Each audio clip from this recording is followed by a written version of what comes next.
All right, so today we're going to be talking about weight and balance. First, we're going to go over some terms, just define a couple things, and then I'm going to show you how to calculate your weight and balance, and then we're going to go into interpreting that and what it means and what situations would give you different characteristics of flight depending on your weight and balance. So first, we're going to define the datum. The datum is just an imaginary vertical plane in the plane for which all horizontal distances are measured for weight and balance purposes. And the archer, it is at the spinner, so it's at the very front, at the propeller. For the 172, it's the firewall, which is just the control panel.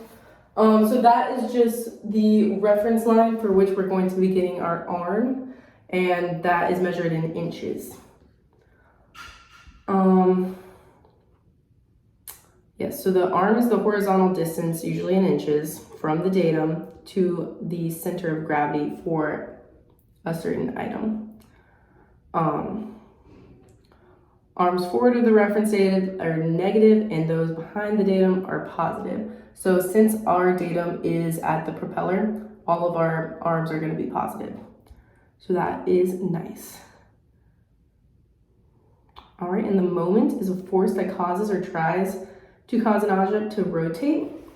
We're going to find the moment by calculating weight times arm. You can kind of see on the chart behind me, we've got weight, arm, and moment, and we are just going to multiply these in a minute using data from the Archer POH. All right, so center of gravity is a point at which the airplane would balance if it were, if you put an airplane on a pencil, it would balance perfectly at the center of gravity. And then we've got the CG limits, so CG, center of gravity. We do have certain limitations for where a CG can be in depending on its weight, and those can be found in a chart in the POH that we will look at later in this lesson. All right, usable fuel. So we have 50 gallons in the Archer, but only 48 gallons of usable fuel. This is because there are 2 gallons of fuel, 1 gallon in each tank, that are not usable. This is so that sediment can compile in the bottom, and the Archer won't take that fuel. So the fuel pickups are slightly higher than the bottom of the tanks. And so the bottom of the tanks are that unusable fuel. So that unusable fuel is included in the basic empty weight of the airplane. And the basic empty weight can be found in the POH. Actually, no, not the POH. The basic empty weight can be found in the maintenance logs in Hangar 5 at Purdue. No, it's Hangar 6. But the heaviest airplane at Purdue, Piper Archer that we have, that's not an autopilot, is 1659.2 pounds. So I usually just use this to be on the safer side, just use the heaviest one, unless you know which aircraft you're going to be in for maybe a check ride. Then I would go and find the maintenance logs and find the exact empty weight.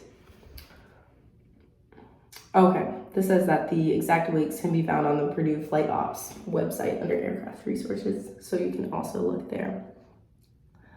All right, so the useful load is the difference between the takeoff weight and the basic empty weight. So this is how much weight that we can put into the planes. And for the Archers, it is 880 pounds. So, if I weigh 150 and you weigh 150, that's 300 pounds. We should be good. But if you put 800 pounds in the baggage compartment worth of gym equipment, then we might not be good. All right, so max ramp weight is the weight that's approved to be on the ramp, and this is going to be higher than the max takeoff weight because we burn fuel taxiing to take off.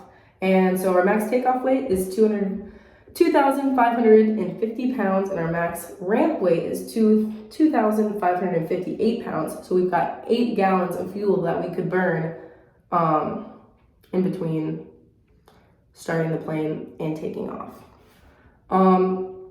Just to be on the safe side, you really don't want to get anywhere near those weights, but those are the max weights. And then the max landing weight, for us, it's the same as the max takeoff weight. So it's again, 2,550 pounds. But for some of the bigger jets and stuff, it will be different because of the amount of fuel that they burn in the air. So that's just something to keep in mind for the future. All right. Okay. So, as far as fuel goes, the weight of the avgas is going to be 6 pounds per gallon, which that's going to be important for when we do our weight and balance, because we have to find out how much fuel we have and find out how much that weighs. So since the Archer has 48 gallons of usable fuel, we would multiply that by 6, get 288 pounds. It's very important to check your fuel on pre-flight. Check how much you have. On the Archers, it's kind of difficult. You do have to use the tabs, but if you're doing an extensive weight and balance for a cross country, you should have full fuel. So you just want to check that. You want to sump the fuel, make sure there's no sediment in it. If you see any separation, then keep sumping the fuel until you just see the blue liquid and you don't see anything floating around in it, any separation, because if there's water in it, it will separate, and you don't want water in it because that can be bad for the plane and that can be dangerous. All right, so how will a heavier gross weight affect us? So it's a lot of things that you can kind of guess. Since the plane is heavier, it's going to be harder to take off. You're going to have a longer takeoff roll. You're going to have poor performance, reduced cruise speed and maneuverability, higher stall speed, which is not good. You want a lower stall speed, and an excessive weight on the nose or tail wheel. And this is also dependent of your center of gravity. So balance is a little bit more important than weight, but if we do have too much weight, then that will negatively impact us. And we'll talk a little bit more later about having a forward or aft CG will affect us in flight. But overloading the airplane can be catastrophic. If you regularly overload the plane, it can add up and result in a failure later on during normal operations. So it's important to just take care of your planes, make sure you're not adding any extra stress onto them because they are used a lot, and putting strain on the plane can potentially be dangerous for another student who flies it later. All right, so how does stability change with different loading? So, a stable and controllable plane will have very different characteristics when overloaded. Weight distribution has the most effect, but gross weight also has adversely effect on stability. So this is what I talked about a little bit earlier.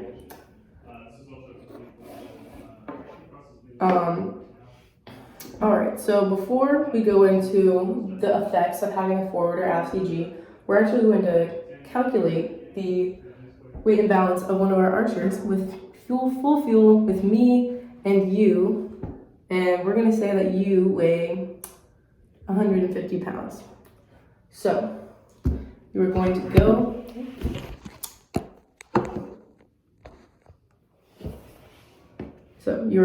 to POH, which can be found on Purdue Flight Ops.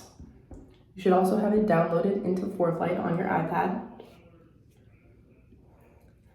You're gonna go here and in section 6, which I recommend reading over, is the weight and balance section.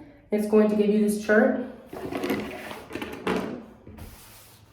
And that's going to give you the arm, which, as we said earlier, is the distance from the datum in inches. So this is how far from the propeller you are in the Archer. So you've got the basic empty weight, you've got the pilot and front passenger. It says the arm from that is 80.5, so that's 80 inches from the propeller. It's just where the pilot and the front passenger will be sitting. You've got the fuel, which are In the wings, looks like the datum for that is 95. You've got the passengers, or the rear seats, so the seats behind the pilot, 118.1. You've got the baggage compartment, which is 142.8. And we don't often put anything in the baggage compartment, but if you do, that is the arm for that.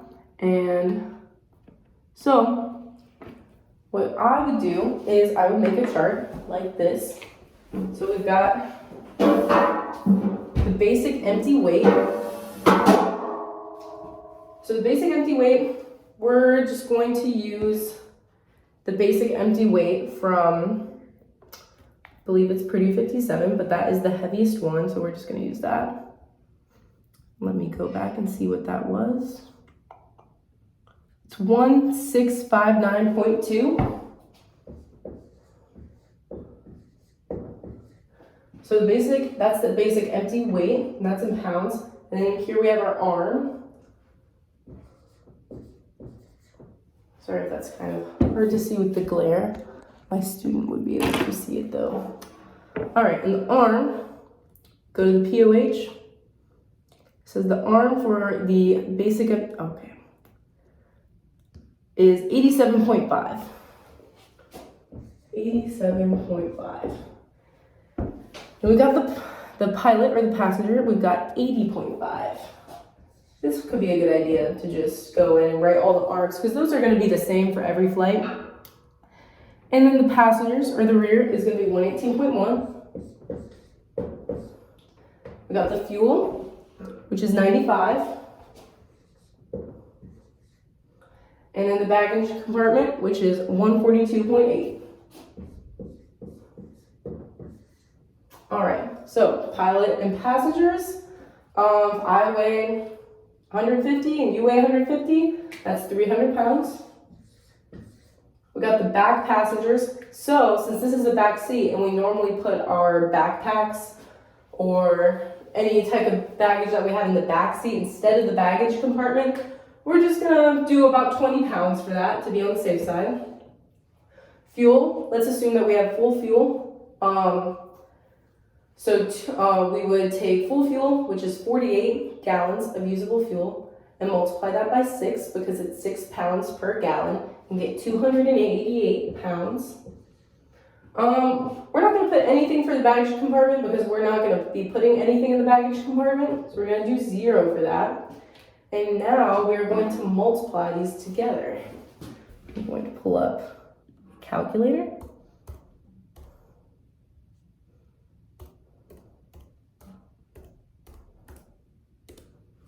All right, so we're going to do 1. Okay, that's not working. 1659.2 multiplied by 87.5. We get 145,180. So 145,180. That's our moment.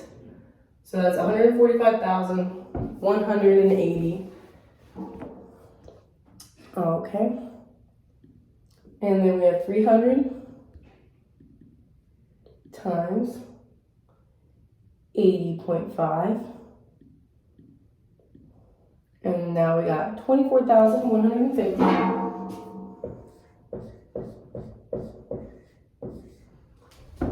And then for our baggage, we have 20 pounds times our arm, which is 118.1. We have 2,362.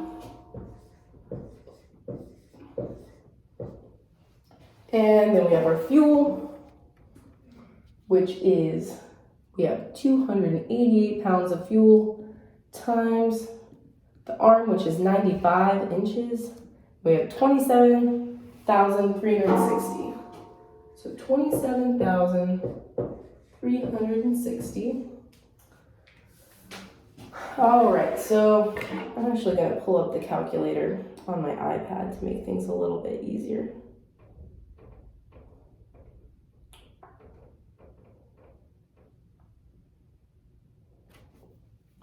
Normally I would do this on my phone, but I'm using my phone to film. Okay, so what we're going to do now is we're going to take our moments and we're going to add them all together. Oh, by the way, we've got 0 in the baggage compartment times 142.8 is just 0. And so now we're going to get our totals. I'll write that here, total. Gonna get our totals, so we're gonna add all the moments up.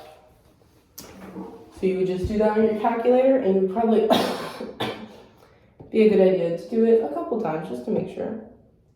180 plus 24,150 plus 2,362 plus 27,360. Okay, so we got our total moment is 199,052. Okay, and then we're going to add up our weights. So we got 1,659.2 plus 300, that's our weight, plus 20 pounds for our bags, plus 288 pounds for the fuel. So now we have 2,267.2. So the first thing we ask ourselves, 2,287.2, is that less than our max takeoff weight, which is 2,550? Yes, it is, by a significant amount. So we're doing all right. And now to get our arm, our total arm, we are going to take moment, and since the calculation is weight times arm equals moment, to get arm, we're just going to do moment divided by weight is equal to arm. So we'll do that.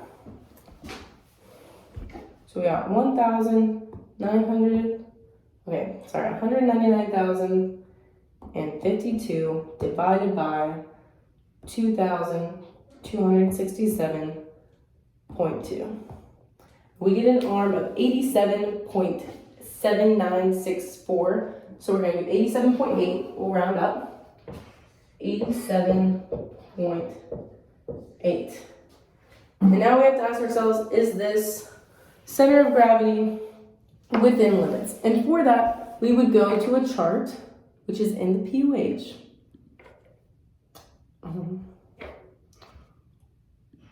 It's in the PUH in section 6, right here.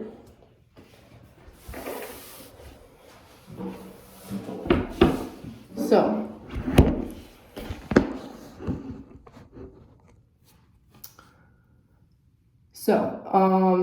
here's our, at the bottom of the chart, we have our center of gravity location. So we would find that. So we're 87.8. So we're right in between 87 and 88, closer to 88. And then here is our aircraft weight. And we are at 2,267. So we're about right here. So we go here and go up like this, meet in the middle, and we are right here, which is within limits. If we were over here, that would not be in limits. So we're right here. We are above the utility category, which is fine because we're not, we don't need to be in the utility category. But that does tell us that we're well within limits, so that is good. All right, so yes, that is how we calculate our center of gravity. So if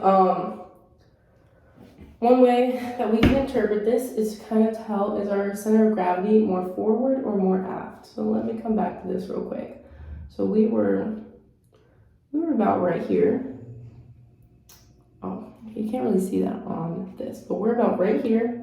So this is forward and this is aft. So we're pretty much in the middle. We're chilling. But if we were forward, here are some of the characteristics that we would have to be prepared for. So when the center of gravity is forward, you're going to have more weight towards the nose of the plane. So you're going to have to pitch up more to keep the plane straight and level. And this is going to create a higher angle of attack. And the angle of attack is going to affect our airplane. So the angle of attack is just the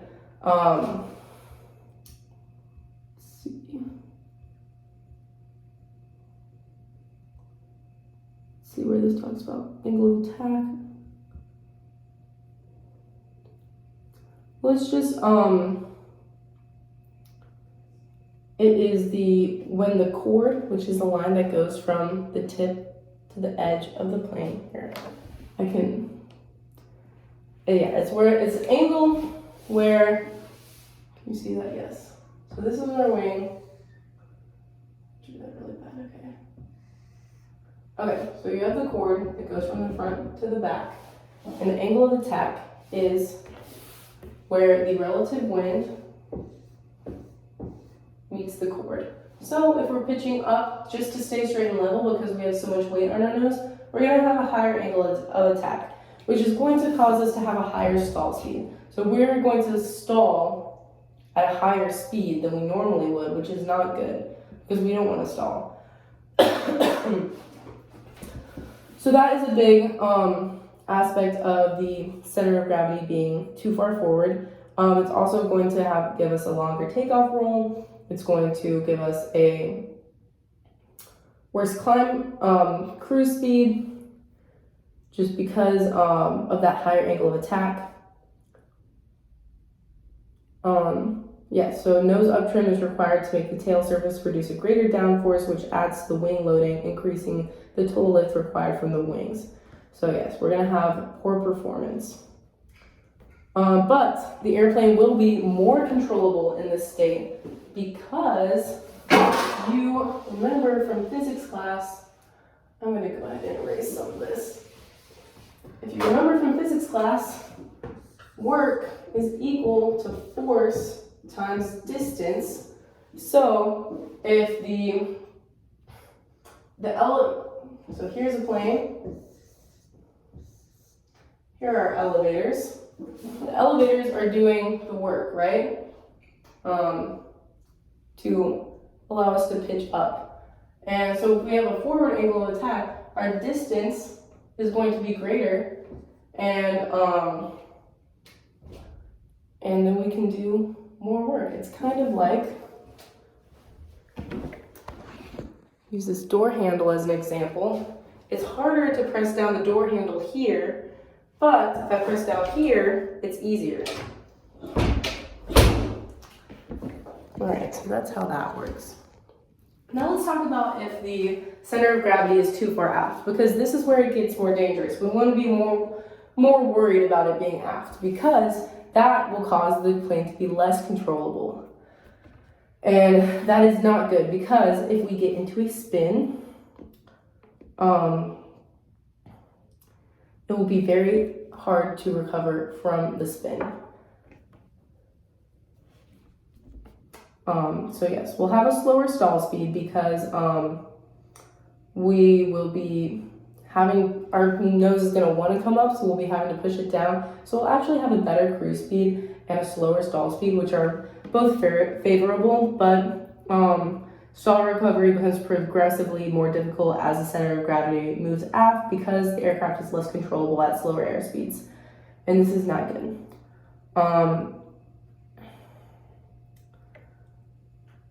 Yes, so what happens with the center of gravity is different on the lateral axis. So if you have a much heavier person, if you have two heavy people on the right and two light people on the left, this is not favorable because then you're gonna have your airplane's gonna wanna go to the right. So you'll just have to add some aileron, but that isn't a huge deal. Okay, so how does controllability change with weight shifting, adding, and subtracting? Generally, the airplane becomes less controllable the more the center of gravity moves aft. Yes, we just went over that. The elevator has a shorter arm and requires greater deflection for the same result. That's what we showed with the door handle demonstration. And when the center of gravity is forward, the airplane becomes very nose heavy. It's nice to have a little bit of a forward center of gravity just to make sure we'll be able to recover easily from a stall, because when you stall and the center of gravity is forward, your nose is going to want to pitch down, and you need the nose to pitch down to recover from the stall. If the center of gravity is aft, your nose is going to want to pitch up, and that's going to cause a secondary stall, and that just makes it very hard to recover from a stall, which can be catastrophic, and we do not want that. All right, so weight and balance control. You are responsible for the weight and balance. There's no excuse for going on a cross-country flight and not doing the weight and balance. It's very important. You will get in trouble if you don't do it. There are plenty of case studies where the pilot didn't do the weight and balance, and that was the reason for their flight going poorly. So make sure you do it. You have all the graphs and tables are in the POH. And you can get to the POH by going to Purdue Flight Ops. Here, we can go ahead and do it. Just search up Purdue Flight Ops. Click this link. Sorry, I have a little bit of a virus on my computer. Click Flight Ops. I'm gonna log in. And then go to Aircraft Resources. Archer POH, and then weight and balance is going to be in the 6th section. Yes, so that's how you get to the POH. That'll take you to this. You'll go to the 6th section, which is right here, and it'll give you this chart to make sure your center of gravity is within limits.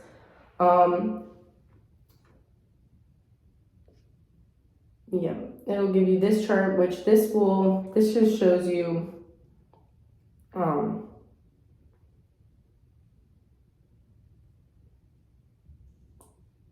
weight and balance loading form. That's what that is. And then it'll give you an example. This is an example where they have 340 pounds for the passengers. So you can look at that if you need help with that. This gives you all the arms. So you'll eventually probably memorize those from doing cross countries. Okay.